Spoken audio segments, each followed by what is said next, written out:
তো সেদিন চলে গিয়েছিলাম আমাদের পাড়ার একটা দিদির বিয়ের ইনভিটেশন। চলো বিয়ে বাড়িতে কি কি খাওয়া দাওয়া করেছি সেটাই শেয়ার করবো আজকের এই ভিডিওতে। তো তোমাদেরকে প্রথমেই মেনু কার্ডটা শেয়ার করে দিলাম। তো প্রথমেই দেওয়া হয়েছিল লেবু এবং স্লাড, সস আর মিনারেল ওয়াটার দেওয়া হয়েছিল।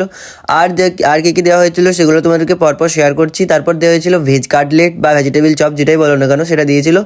আর এটা খেয়ে দেখলাম যে এটা খুবই মুচমুচের, খুবই সুন্দর হয়েছিল গাইস। হ্যাঁ, যদিও এটা ওয়ান টাইম ছিল, তবুও এটা একটা খাওয়ার পর আরেকটা খেতে এমনিতেই ইচ্ছে করছিল। দেন দেওয়া হয়েছিল নান এবং চানা মশলা। তো চলো নান আর চানা মশলা খাওয়া যাক। নান এবং চানা মশলা চলো এবার খাই এবং খেয়ে তোমাদেরকে জানাই যে কিরকম হয়েছিল। আর তোমরা এক্সপ্রেশন থেকে বুঝতেই পারছো যে আমার বিয়ে বাড়ির খাবার এমনিতেই খেতে খুব ভালো লাগে। তোমরা সেটা অনেকেই জানো যারা আমার রেগুলার ব্লগ ভিডিওগুলো দেখো। তারপর দেওয়া হয়েছিল বাসন্তী পোলাও আর তার সাথে ছিল এরকম চিকেন কষা। চলো চিকেন কষা এবং বাসন্তী পোলাও একসাথে মিক্স করে খাওয়া যাক।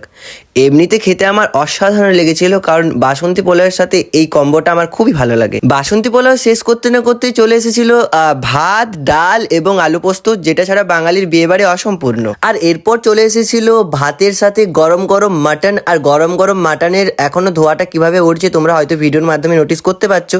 চলো এবার মাটন দিয়ে ভাত খাই এবং কেমন মাটনটা সিদ্ধ হয়েছে তোমরা তো সেটা দেখতেই পেলে। আর এমনিতেই মাটনটা টেস্ট এত ভালো হয়েছিল তোমাদের কি আর বলবো। আর দেন কি কি দেওয়া হয়েছিল তোমার সাথে শেয়ার করছি। দেন দেওয়া হয়েছিল পাঁপড়, মিষ্টি, চাটনি আর দেওয়া হয়েছিল ছানার পায়েস।